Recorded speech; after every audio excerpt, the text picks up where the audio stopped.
J'ai un, j'ai un cauchemar récurrent. Il y a certains d'entre vous le savent déjà. Dans mon rêve, je fais la queue à la poste et c'est tout. C'est comme ça toute la nuit. Je n'ai rien à écouter, je n'ai rien à lire. Normalement, j'ai un livre dans mon sac, j'ai quelque chose à écouter. Dans mon rêve, je n'ai rien de tout cela. Je dois rester là, à attendre, à faire la queue. Et c'est mon rêve. Et c'est horrible. Le matin, je me réveille stressé, énervé. Je ne supporte pas de voir d'autres personnes parce que j'ai passé ma nuit à être entouré de gens qui ne me parlaient pas et je devais attendre. C'est affreux. Pour les gens comme moi qui n'aiment pas attendre, la saison de l'Avent, c'est peut-être une des saisons les plus importantes de l'année. Comme on a vu la semaine dernière, moi j'ai pas grandi avec l'Avent et donc comme beaucoup de gens, je pensais que l'Avent c'était juste la période avant Noël qui nous préparait à fêter la naissance de Christ. Et évidemment c'est ça, mais c'est bien plus que cela. L'Avent est une saison particulière dans l'année de l'Église où l'Église se ralentit de manière intentionnelle et apprend ce que c'est que d'attendre. Si on connaît la Bible, on voit que l'histoire de la Bible, c'est une histoire d'attente et d'accomplissement. À plusieurs reprises, le peuple de Dieu dans la Bible se trouve dans des situations où ils attendaient quelque chose qu'ils n'avaient pas encore. Notamment dans la période entre l'Ancien et le Nouveau Testament. C'est un peu cette période-là c'est à cette période-là qu'on pense quand on pense à l'Avent. Dieu avait promis d'envoyer un Messie qui allait sauver le peuple de Dieu. Et pendant cette période de silence, ils attendaient tout simplement sa venue. Et maintenant, nous aussi, nous attendons. Depuis plus de 2000 ans maintenant, nous attendons le retour de Jésus-Christ, où il va revenir et renouveler la terre et nous ramener chez nous dans les nouveaux cieux et la nouvelle terre. Donc l'histoire qu'on voit dans la Bible, cette histoire d'attente et d'accomplissement à cycle répété, c'est l'histoire qu'on est en train de vivre maintenant. Et donc on a de bonnes raisons pour apprendre à bien la vivre. Pendant le mois de décembre, du coup, on va regarder à une série d'actions, une série de verbes que Dieu nous donne pour nous aider à faire cela. La semaine dernière, le verbe c'était tout simplement attendre pour introduire notre saison de l'Avent. Celui de cette semaine, c'est croire. Et donc, si vous avez vos Bibles, ouvrez au livre d'Ésaïe au chapitre 40, on va lire les 11 premiers versets. Souvenons-nous, avant de le lire, de ce qu'on a vu jusqu'ici. La semaine dernière, on était dans le psaume 44, qui est une lamentation très sérieuse du peuple concernant une situation désespérée qu'ils étaient en train de vivre. C'était douloureux, c'était triste, et à la fin du psaume, le psalmiste prie que Dieu agisse, et puis c'est fini. On ne voit jamais comment Dieu répond à cette prière-là. Et donc c'est pour cela qu'on est dans Ésaïe 40 aujourd'hui. Dans ce chapitre, on voit Dieu répondre. Pas à la situation exacte du psaume 44, mais à ce même type de désespoir, ce même type de lamentation. La situation dans laquelle il répond est similaire à ce qu'on a vu la semaine dernière. Quand Ésaïe écrit ce chapitre, il vient tout juste, si on a lu le verset 39 juste avant, on le sait, il vient tout juste d'avertir le peuple qu'à cause de l'infidélité du roi Ézéchias, qui n'était que la dernière d'une série d'infidélités du peuple, le peuple sera exilé en Babylone. On voit cela dans Ésaïe 39, versets 5 à 7. Donc Jérusalem sera presque totalement détruit.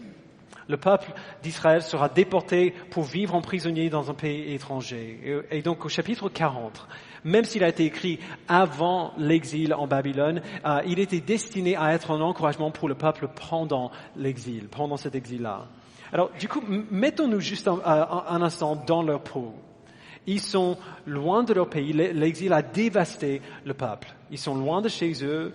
Ils sont loin de leur pays. Ils ont perdu leur culture. Ils ont perdu leur religion, leur identité même. On voit dans le livre de Daniel que assez souvent ils recevaient de nouveaux noms quand ils arrivaient en Babylone.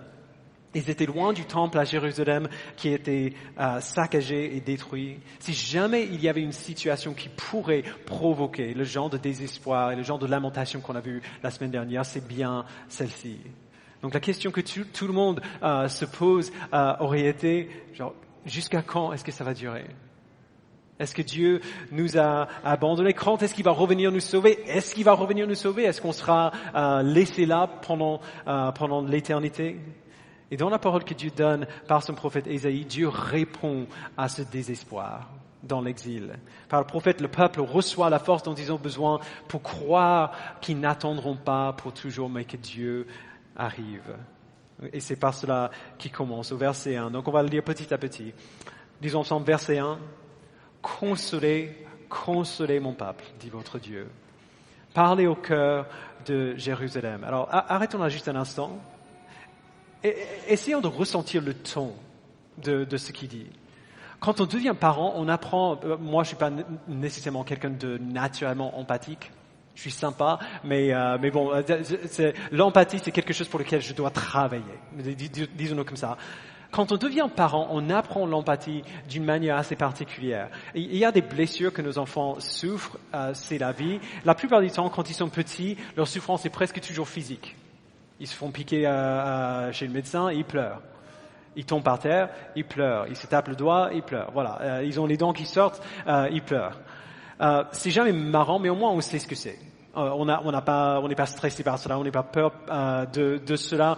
On arrive à mesurer l'échelle de la douleur, et donc on sait qu'ils vont bien quand même. Mais quand ils grandissent un peu, on commence à les voir blessés par des choses qu'on ne mesure pas aussi facilement. Ils se font harceler à l'école, ou ils sont blessés par des paroles dures que nous, on a dit sans réfléchir. C'est difficile de voir votre enfant souffrir d'une douleur physique, mais les voir pleurer parce que leur cœur est blessé, c'est quasiment insupportable. C'est horrible.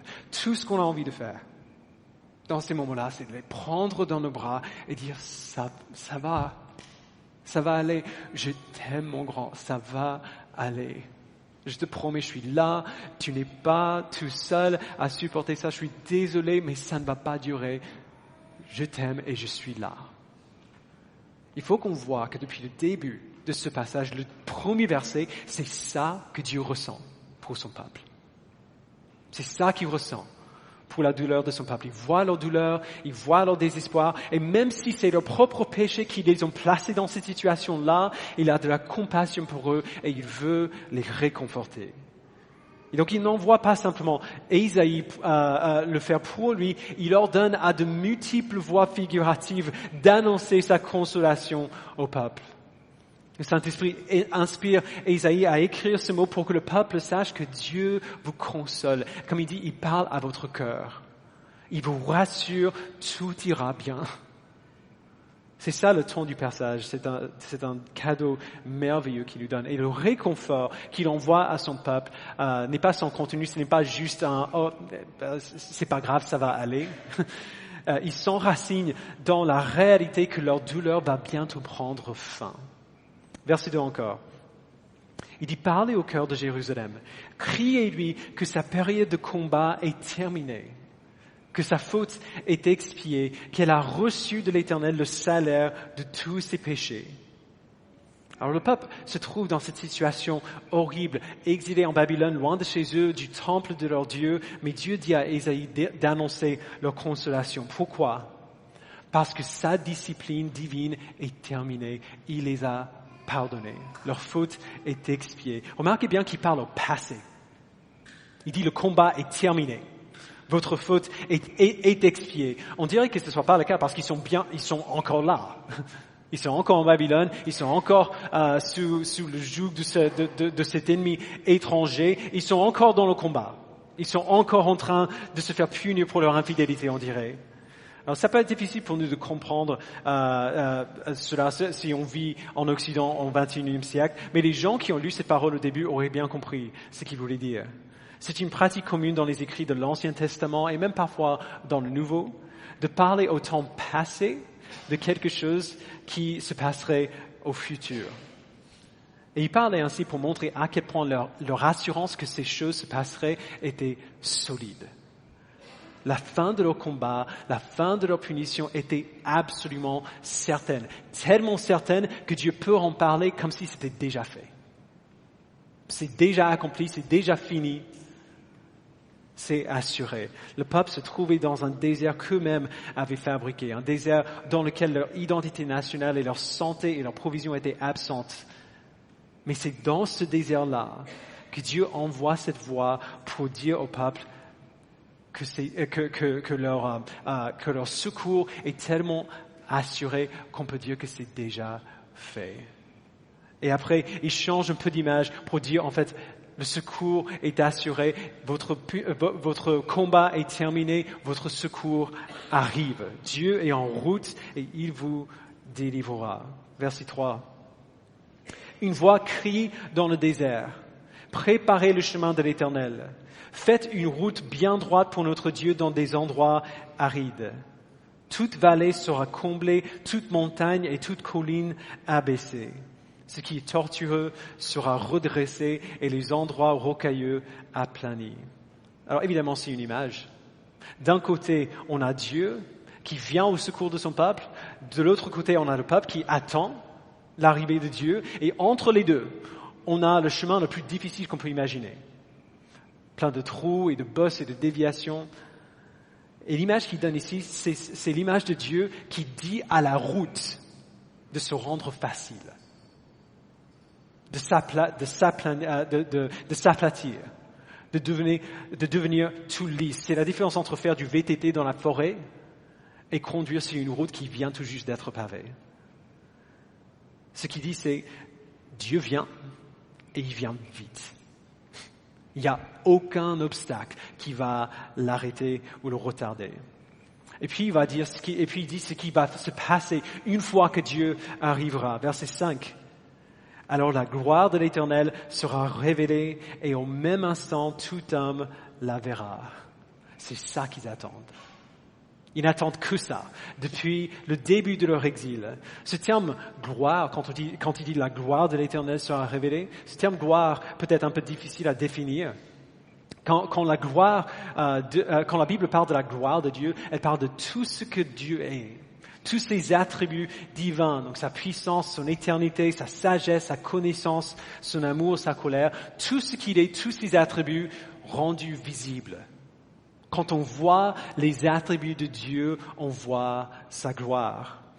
Et le peuple exilé en Babylone se souvenait des histoires de Dieu qui manifestent sa gloire dans le passé, de comment il a rendu ses attributs visibles par ses œuvres accomplies.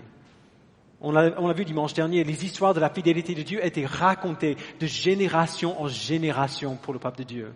Ils se souvenaient de comment Dieu avait manifesté sa gloire par ses œuvres puissantes dans le passé, par sa protection et sa délivrance et sa provision. Et donc quand ils entendent Ésaïe dire que la gloire de l'Éternel sera révélée et au même instant tout homme le verra, ils attendent la seule chose dont ils ont besoin. La seule chose qu'ils veulent entendre depuis tout ce temps qu'ils sont dans l'exil. Parce que voir la gloire de Dieu signifie voir ses attributs mis en œuvre pour accomplir ses promesses. C'est le secours qu'ils attendent, pour lequel ils prient depuis si longtemps. Vous allez voir sa gloire. Tout ce qui est brisé dans votre exil va être restauré. Vous reviendrez chez vous et je serai votre Dieu. Et comment est-ce qu'ils peuvent être sûrs que cela arrivera? On le voit à la fin du verset 5. Oui, c'est l'Éternel qui l'affirme. Quand Dieu dit quelque chose, il le fait. Et c'est à ça qu'Ésaïe se tourne ensuite. Dieu veut rappeler au peuple de la fidélité durable de sa parole. Verset 6. Une voix a dit, proclame un message. Et j'ai répondu, que dois-je proclamer? Toute créature est comme l'herbe, et toute sa beauté comme la fleur des champs. L'herbe sèche et la fleur tombe quand le vent de l'Éternel souffle dessus. Vraiment, le peuple est pareil à l'herbe. L'herbe sèche et la fleur tombe, mais la parole de notre Dieu subsiste éternellement. Vous savez bien que quand on souffle, le temps semble toujours se prolonger. Vous avez déjà fait dévitaliser une dent? C'est horrible. Je dis ça juste comme ça. Ça m'est arrivé plus d'une fois. Ça dure pas très longtemps, 3/4 d'heure grand maxi. Mais je peux vous assurer que ces 3/4 d'heure, on dirait que c'est une éternité. C'est horrible. Ou alors, imaginons qu'on attend un coup de fil super important. Genre, on a postulé pour un travail, on attend de savoir si on va l'avoir. Il y a un autre chéri qui a dit qu'elle allait nous appeler à un certain moment. Elle n'a pas appelé quand elle a dit qu'elle allait faire, et on attend que entendre sa voix. Quand on attend quelque chose, surtout quand on attend quelque chose qui est difficile, le temps, on dirait que ça prend toujours. Dans ces moments de souffrance et d'attente, il est facile d'oublier que peu importe combien vous avez l'impression d'attendre longtemps, vraiment, la plupart du temps, c'est pas si longtemps que ça. 3/4 d'heure pour une visite chez le dentiste, c'est pas très long. 2-3 heures d'attente pour un coup de fil important, ce n'est pas très long. Sur une échelle d'éternité, ce n'est pas long du tout. Les êtres humains, Ésaïe dit, sont comme l'herbe. Toute la beauté de l'humanité, même si elle peut durer des millénaires, ne dure qu'un instant par rapport à l'éternité. Les êtres humains, par définition, sont des êtres finis. On est temporaire, on est de peu de conséquences. Et le peuple en exil aurait bien ressenti ça. Ils auraient ressenti ça de manière aiguë. En exil ou en route, la durée de vie devenait souvent très, très courte. Et en comparaison à la brièveté de notre vie, Ésaïe nous montre la parole de notre Dieu. Alors quand il dit ça, il ne parle pas de la Bible en tant que telle. La Bible n'existait pas en tant que telle à l'époque. Mais plutôt, il parle du plan de Dieu, de ses décrets, de sa volonté. Et il dit, vous êtes temporaire, mais la parole de Dieu ne l'est pas. La parole de Dieu subsiste éternellement. Elle est permanente alors que vous êtes temporaire. Elle est consistante alors que vous êtes futile. Des millénaires après que vous soyez partis, quand vous serez desséchés et dispersés comme l'herbe de l'été dernier, ces paroles et ces promesses s'appliqueront toujours. Ne bougeront pas. Elles seront toujours là. Encore une fois, quel réconfort pour ces Israélites qui étaient exilés loin de chez eux. Quand on a tout perdu, ce n'est pas seulement à nous-mêmes qu'on pense, mais à nos enfants, et à leurs enfants, et à leurs enfants après eux. Qu'est-ce que cette situation dans laquelle on est aujourd'hui va faire pour nos enfants dans 20 ans, dans 50 ans, dans 70 ans? Qu'est-ce que ça va faire pour nos petits-enfants et nos arrière-petits-enfants? Eh bien, ce que Dieu a promis à son peuple, il continuera d'accomplir pour son peuple. Même si nous, on est partis, même si on ne voit pas cet accomplissement-là, la parole de Dieu subsiste toujours. C'est une source magnifique d'assurance pour le peuple. Mais seulement si on sait précisément quelles sont les promesses, quelle est cette parole qui subsiste pour toujours. Quel est le contenu de la parole qui dure pour toujours? Eh bien, dans le contexte de ce chapitre, la promesse, c'est la promesse que le berger arrive. Je pense que ce qui se passe dans le verset 9 est absolument fascinant. Au verset 1, Dieu vient à Ésaïe et il l'envoie au peuple exilé en Babylone. Il lui dit de déclarer que leur Dieu vient les sauver. Et puis au verset 9, Ésaïe, il fait de même. Il parle à ce peuple exilé et il leur dit d'aller déclarer la même chose à leur peuple. Verset 9, lisons ensemble. « Monte sur une haute montagne, Sion. » Donc Sion, c'est un surnom pour Jérusalem. « Monte sur une haute montagne, Sion, pour annoncer la bonne nouvelle. Élève avec force ta voix, Jérusalem, pour proclamer la bonne nouvelle. Élève ta voix, n'aie pas peur. Dis aux villes de Juda, voici votre Dieu. » Alors le peuple qui attend leur délivrance reçoivent un message. Et ce message est tellement rempli de force et d'assurance que eux-mêmes, ils peuvent aller le déclarer aux autres. Et quelle est l'assurance qu'ils peuvent déclarer? Verset 10. Le Seigneur, l'Éternel, vient avec puissance et son bras lui assure la souveraineté. Il a son salaire avec lui et sa récompense est devant lui. Donc la première assurance qu'ils ont, c'est que c'est la puissance souveraine de Dieu. Le Dieu en qui vous espérez, le roi qui vient, il n'est pas impuissant comme vous. Il n'est pas faible comme vous, il ne lui manque rien. Il est le Tout-Puissant, Dieu de l'univers, et il vient pour vous, peuple de Juda. Pourquoi? Parce que vous êtes son peuple. Vous êtes le peuple par qui son royaume vient. La deuxième moitié du verset 10 peut nous confondre parfois. Il a son salaire avec lui et sa récompense est devant lui. Quand on parle du roi qui vient avec puissance, presque tout de suite on pense à la colère de Dieu contre le péché. Et assez souvent dans la Bible, c'est ça. Et on sait que le salaire du péché, c'est la mort. Et donc du coup, quand on entend le mot salaire et récompense avec Dieu, on pense parfois au jugement de Dieu contre le péché. Et à d'autres moments dans la Bible, c'est bien ça. Mais dans le contexte de ce passage, ce n'est pas de ça qu'il parle. Le salaire et la récompense de Dieu dans ce verset n'est pas le salaire qu'il va donner, c'est le salaire qu'il reçoit.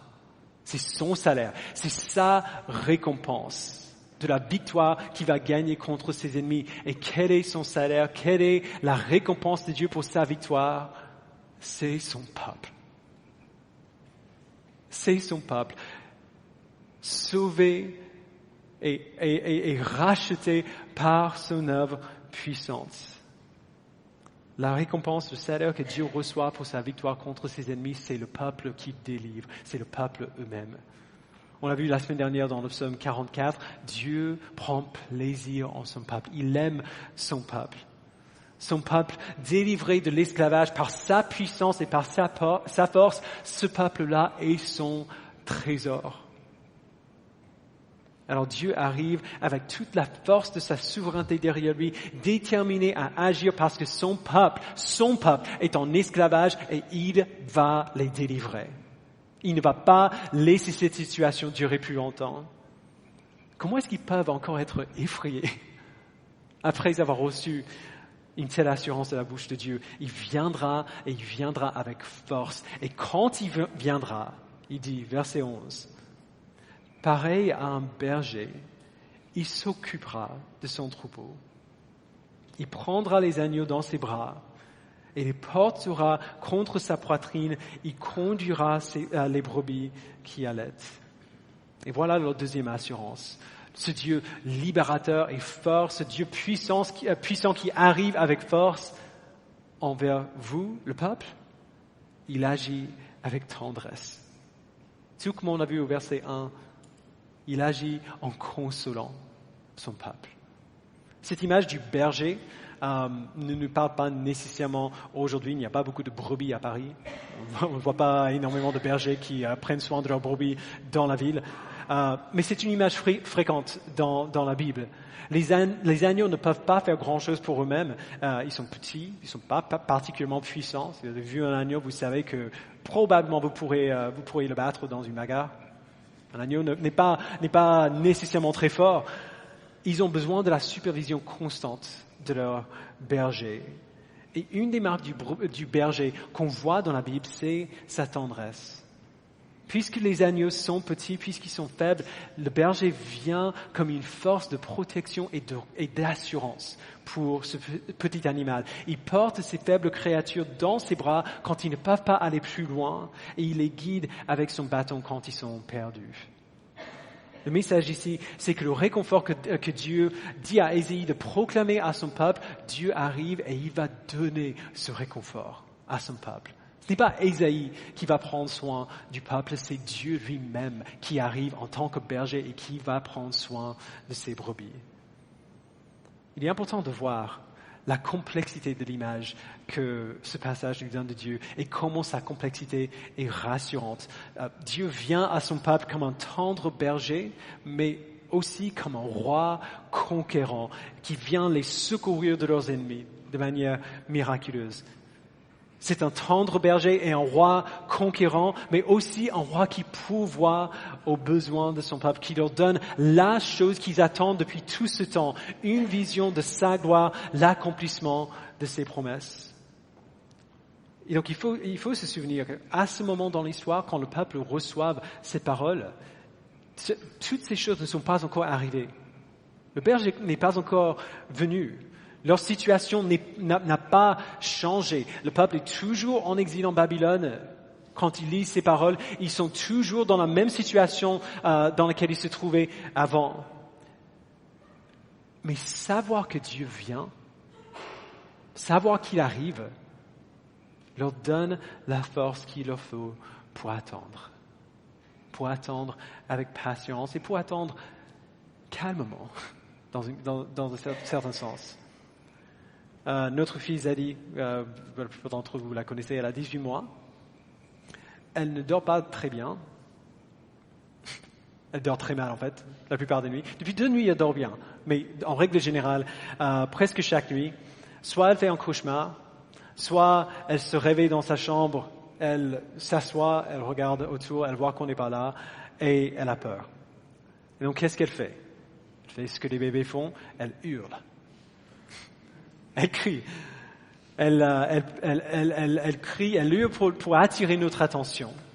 Et donc parce que moi j'ai le sommeil léger, et Loane fait des insomnies si elle se réveille complètement. La plupart du temps, c'est moi qui me lève la nuit pour m'occuper de Zadie. Donc elle pleure, je me lève, et le moment où j'entre, pas dans sa chambre, mais dans le salon, elle arrête de pleurer. La plupart du temps. Parce que le parquet dans notre salon grince horriblement. Et elle pleure, j'entre dans le salon et ça commence à grincer. Et quand elle entend le grincement du parquet, elle sait que j'arrive.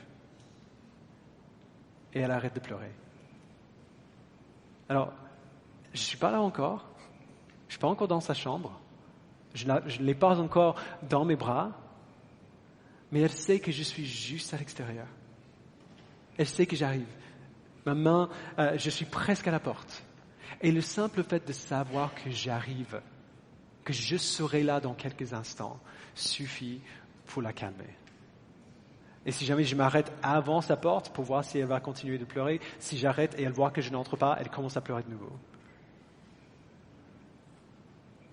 Ce que Dieu fait ici, c'est cela.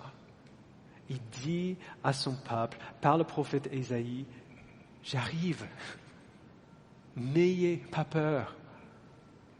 J'arrive, je suis en route, je viens et je viens vite, n'ayez pas peur. » Et donc le peuple peut être consolé et fortifié pendant qu'il attend. Les paroles d'Ésaïe dans ce passage auraient été d'un réconfort immense pour le peuple en exil en Babylone. Est-ce que Dieu les a abandonnés en exil? Est-ce qu'ils attendraient pour toujours? La réponse claire de ce texte, c'est non. L'attente sera bientôt terminée. La parole de Dieu subsistera éternellement. Le berger viendra. Et il est venu. On voit dans la Bible, le Seigneur a souverainement œuvré pour que le peuple soit libéré de l'exil, comme on voit dans les livres d'Esdras et de Néhémie. Ils sont retournés à Jérusalem, ils ont rebâti la ville, les murs de la ville, ils ont rebâti le temple. Dieu a accompli ses promesses. Mais ce passage aurait été aussi lu par des gens qui sont venus après. Après le livre de Malachie, le dernier livre de l'Ancien Testament, les prophètes ont arrêté de parler de la part de Dieu. Dans vos Bibles, si vous regardez entre l'Ancien et le Nouveau Testament, il n'y a qu'une seule page la plupart du temps. Mais pour le peuple, 400 ans sont écoulés pendant cette période-là, entre les deux testaments. Cette période a vu le règne d'Alexandre et l'ascendance de l'hellénisme, donc l'intégration de la langue et de la culture grecque à travers tout l'Empire. Cette période a vu la révolte des Maccabées, elle a vu le début de l'Empire romain, et encore une fois, il semblait que Dieu les avait abandonnés. Les prophètes étaient totalement silencieux. Dieu avait promis d'envoyer un Messie, un sauveur pour délivrer son peuple, mais maintenant ils attendaient depuis des siècles. Ils attendaient même juste genre une petite nouvelle de la part de Dieu. S'il te plaît, Dieu, dis-nous où on en est. Mais rien. Et donc, ils se posaient les mêmes questions. Dieu avait-il vraiment plus rien à dire à son peuple? Est-ce qu'il les a abandonnés à leur péché après les avoir ramenés de l'exil? Et pour ceux qui lisaient ce passage d'Ésaïe à cette époque, encore une fois, la réponse était non. L'attente sera bientôt terminée. La parole de Dieu subsistera éternellement. Le berger vient. Et il est venu. Au début de l'évangile de Jean, on voit Jean-Baptiste prêcher dans le désert, se servant de ces paroles qu'on voit dans Ésaïe 40. Quand les prêtres et les lévites sont venus l'interroger, ils lui demandent qui il était et Jean répond, donc Jean chapitre 1 verset 23, « Moi je suis la voix de celui qui crie dans le désert, rendez le chemin du Seigneur droit, comme l'a dit le prophète Ésaïe. » Jean a préparé le peuple pour la venue de Jésus-Christ et quand Christ est venu, il s'est identifié comme le Dieu dont Ésaïe a parlé. Dans Jean 10 à 11, il dit « Le voleur ne vient que pour voler, égorger et détruire. Moi, je suis venu afin que les brebis aient la vie et qu'elle l'ait en abondance. Je suis le bon berger. Le bon berger donne sa vie pour ses brebis. » On voit ce cycle d'attente et d'accomplissement partout dans la Bible. Et aujourd'hui, à Paris, au XXIe siècle, on se trouve dans un cycle similaire, dans le dernier cycle, où nous sommes appelés à croire que Dieu sera fidèle comme il a été fidèle pour son peuple dans le passé.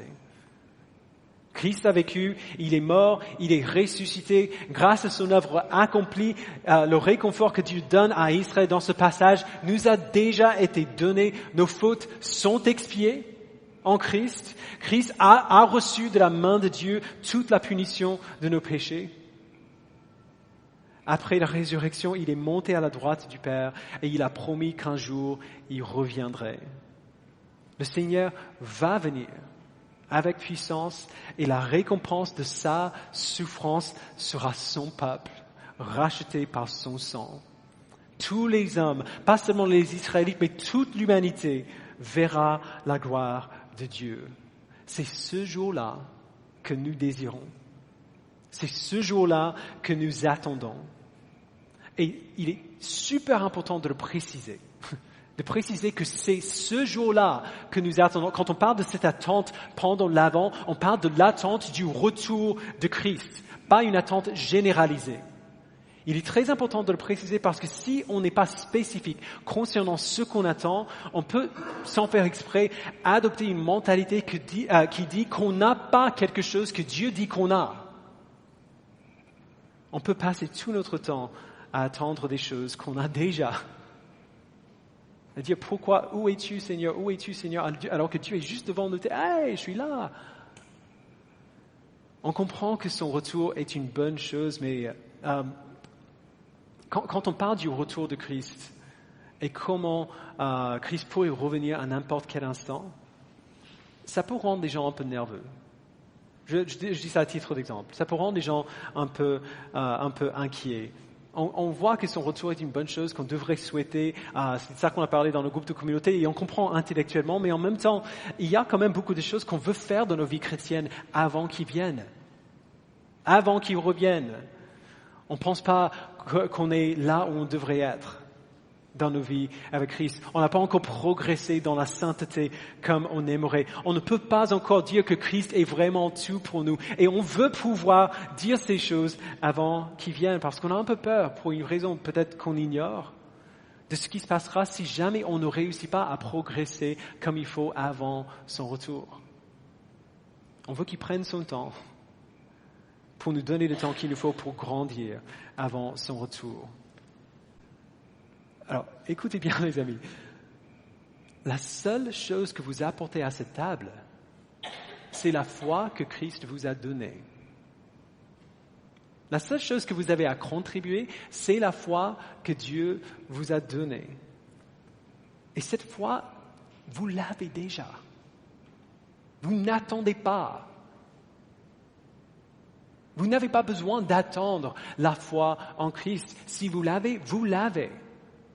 En termes de ce qui doit se passer dans votre vie avant le retour de Christ, vous êtes là. C'est bon. Alors vous pouvez vous préoccuper ailleurs. Vous pourriez être le ministère de l'Évangile le plus puissant de l'histoire du christianisme. Cela ne va pas faire que Dieu vous aime plus. Et vous pourriez être le chrétien le plus faible de tous les temps. Ça ne va pas faire que Dieu vous aime moins. Vous avez l'approbation de Dieu parce que vous êtes rachetés par le sang de son Fils. C'est fait. C'est déjà fait. Il vous aime déjà d'un amour infini. Il prend déjà un plaisir infini en vous. Donc ce n'est pas ça que vous attendez. Ce n'est pas ça qu'on attend parce que ça, c'est déjà passé. De manière similaire, on n'est pas en train d'attendre que Dieu change nos circonstances présentes. Quand on parle de cette espérance dans l'attente, dont on parle de l'avant, dans la saison de l'Avent, on n'attend pas que Dieu change nos circonstances présentes. Les gens lisent souvent certaines promesses des Écritures et les appliquent tout de suite à leur situation actuelle, alors que ces promesses ont été données à des gens précis, à des moments précis, pour des raisons précises. Il y a zéro promesse de la Bible que Dieu changera les situations dans lesquelles nous nous trouvons. Zéro. La promesse de la Bible, c'est qu'il nous changera. Il nous changera et il nous donnera ce qu'il nous faut pour persévérer et pour trouver notre joie en lui, quelle que soit la situation dans laquelle on se trouve. Alors là aussi, ce qui doit changer dans votre vie avant que Christ revienne, c'est déjà passé. Si Dieu vous permet de passer par cette situation aujourd'hui, alors vous avez ce qu'il faut. Vous avez ce qu'il faut pour le supporter, même si vous n'en avez pas l'impression. Vous avez déjà ce qu'il vous faut avant son retour. Et donc, qu'est-ce qu'on attend? Quand on parle d'apprendre à attendre, qu'est-ce qu'on attend? On attend le retour de Jésus-Christ, le jour où il reviendra et il rendra toutes choses nouvelles. Et attendre ce jour-là va changer la manière dont nous voyons nos circonstances actuelles, dont nous voyons notre progression dans la foi. J'ai pas besoin de le dire à la plupart d'entre vous que cette semaine a été assez dure pour plus d'un dans l'Église. On a tous des moments, et même de longues périodes de souffrance. Et je peux vous dire que pendant une semaine comme celle qu'on vient d'avoir, ce que la Bible décrit quand elle décrit le retour de Christ est inimaginable combien c'est beau. Quand on a mal, rien ne semble meilleur qu'un endroit où il n'y a plus de mal, où il n'y a plus de mort, plus de deuil, plus de douleur, où les larmes de tristesse n'existent que dans nos souvenirs. Quand on souffre, les promesses de ce jour nous semblent comme un rêve trop bon pour être vrai, parce que c'est tout ce qu'on veut. Les promesses qu'on voit dans ce chapitre, c'est tout ce qu'on veut. Mais on ne le voit pas encore. Voilà notre exil. Voilà le monde dans lequel nous vivons en attendant son retour. Et ce jour glorieux, quand nous arriverons enfin dans les nouveaux cieux et la nouvelle terre, où Dieu essuiera toute larme de nos yeux, eh bien très souvent ce jour nous semble tellement loin. Tellement loin. Mais dans cette attente difficile, dans cette attente parfois horrible, dans notre exil, Dieu dit, non, l'attente sera bientôt terminée. Ma parole subsiste pour toujours. Le berger viendra. N'ayez pas peur. Ne vous désespérez pas, c'est presque fini. Alors j'aimerais juste vous encourager ce matin. Si vous souffrez, sachez que la providence de Dieu n'a pas cessé pour vous et qu'il veut vous consoler dans votre souffrance, quelle qu'elle soit. Il nous a donné cette parole d'Ésaïe, il nous a envoyé son esprit, le consolateur, pour vivre en nous, qui veut nous rappeler que ces choses que nous souffrons ne vont pas durer pour toujours. Il prend ces paroles de consolation du prophète Ésaïe et il applique cette consolation à notre cœur. Un jour, Christ reviendra et il réparera tout ce qui est brisé. Et entre-temps, il est là. Il vous donne ce qu'il vous faut pour bien attendre.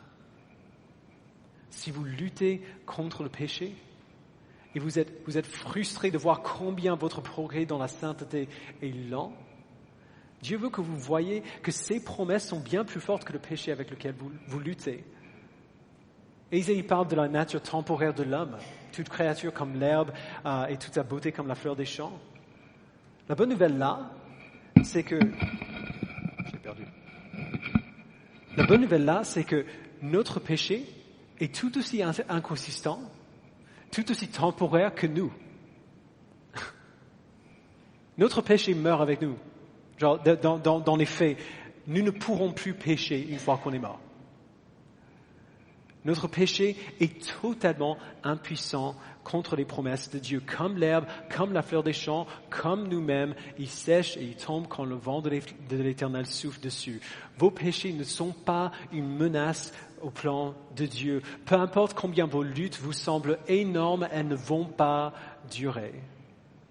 L'herbe sèche et la fleur tombe, mais la parole de Dieu subsiste éternellement. Et donc, vous pouvez lutter. Vous pouvez lutter parce que vous avez la force de toutes ces promesses qui travaillent avec vous pour mettre votre péché à mort. Si vous attendez une réponse à la prière, eh bien, je serai honnête avec vous, je ne sais pas comment Dieu va répondre à cette prière-là. Je ne peux pas vous dire, ne vous inquiétez pas, Dieu va vous donner exactement ce que vous avez demandé. Je ne peux pas dire ça. Mais je sais, en tout cas, ce que je sais, c'est que Dieu sait ce dont vous avez besoin. Et il ne retient rien de nécessaire à ses enfants. C'est le bon berger qui prend ses brebis dans ses bras et qui les protège, qui prend soin de ses brebis. Peu importe combien cet obstacle vous semble grand, combien il vous semble que tout votre bonheur dépend de Dieu qui vous donne ce que vous avez demandé dans la prière, vous avez bien plus besoin de ce qu'il vous a déjà donné et ce qu'il a promis de vous donner. Toute vallée sera comblée, toute montagne et toute colline abaissée. Ce qui est tortueux sera redressé et les endroits rocailleux aplanis. Alors la gloire de l'Éternel sera révélée et au même instant tout homme la verra. Le Seigneur, l'Éternel, vient avec puissance et son bras lui assure la souveraineté. Il a son salaire avec lui et sa récompense est devant lui. Pareil à un berger, il s'occupera de son troupeau. Il prendra les agneaux dans ses bras et les portera contre sa poitrine. Il conduira les brebis qui allaitent. Frères et sœurs, apprenons à attendre avec persévérance, parce que l'attente sera bientôt terminée. La parole et promesses de notre Dieu subsisteront toujours. Le berger arrive. Il vient. Prions ensemble. Père, nous te remercions pour cette assurance incroyable que tu nous donnes. Merci Père pour des promesses qui ne sont pas seulement particulières. Des promesses que tu as accomplies pour certaines personnes à un certain moment et que tu as accompli de nouveau pour d'autres personnes à d'autres moments. Merci Père pour l'assurance que ces promesses nous donnent, que c'est ainsi, non pas comme tu as agi de manière particulière, de manière exceptionnelle à ce moment-là, c'est ainsi que tu agis de manière générale. De manière générale, pour tout ton peuple. Ton désir, c'est de les consoler, de les rassurer, de leur proclamer que tu viens, que tu es là, que tu es pour eux et pas contre eux, que tu entends leurs prières et que tu n'en es pas indifférent. Je prie, Père, que tu nous donnes. Que tu nous donnes de plus désirer le retour de Jésus-Christ qu'une réponse favorable à nos prières. Que tu nous donnes de désirer plus le retour de Jésus-Christ que des réponses qui nous donnent ce qu'on a demandé. Donne-nous, Père, de croire que tu sais parfaitement bien de quoi nous avons besoin, que tu prends soin de nous et que ce par quoi nous vivons n'est pas une punition maintenant que Christ est déjà venu. Il a pris la punition de nos péchés. Il a payé le salaire de notre péché. Et donc, même si parfois notre souffrance est permise pour nous aider à grandir en toi, notre souffrance n'est aucunement punitive. Tu n'es plus en colère contre tes enfants. Tu nous aimes d'un amour infini. Donne-nous, Père, de comprendre cet amour et cette grâce que tu nous donnes à un tel point que ce n'est pas possible d'imaginer maintenant vivre avec le péché qui a mis notre Sauveur à la croix. Donne-nous, Père, une telle vision de ta grâce et de ton amour et de ta gloire que l'idée même de continuer de vivre dans le péché nous dégoûte. Permets-nous, Père, de vivre dans l'assurance et le réconfort que tu donnes dans ce passage. Donne-nous de croire que ce que nous attendons arrivera, que le berger vient. Et on peut le savoir, on peut en avoir confiance, parce que ta parole subsiste pour toujours. Merci, Père, au nom de Jésus-Christ, nous le prions. Amen.